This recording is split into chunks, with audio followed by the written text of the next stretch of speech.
En Afghanistan, l'image n'a rien d'extraordinaire. Dès 2001, le processus de paix a permis aux combattants talibans ou leurs soutiens de déposer les armes en échange d'une amnistie.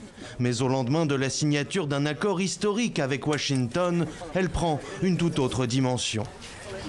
Nous sommes heureux que le gouvernement nous accepte et j'appelle tous nos frères talibans à venir rejoindre le processus de paix pour servir le pays et eux-mêmes.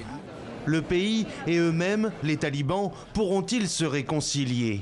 L'une des clauses de l'accord passé à Doha avec les Américains prévoit la libération de 5000 combattants talibans.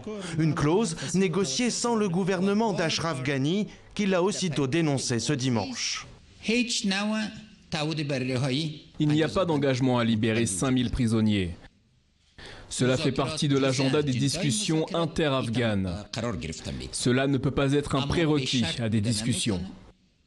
Selon les termes de l'accord de Doha, ces discussions pour la paix doivent mettre face aux talibans une délégation afghane comportant des figures du gouvernement, mais aussi de l'opposition et de la société civile.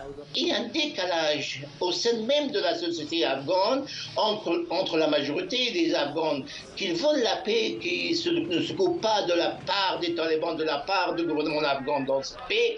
Il y a Ashraf Ghani qui essaye de garder coûte que coûte le monopole, si vous voulez, des négociations et en quelque sorte de sauver sa place.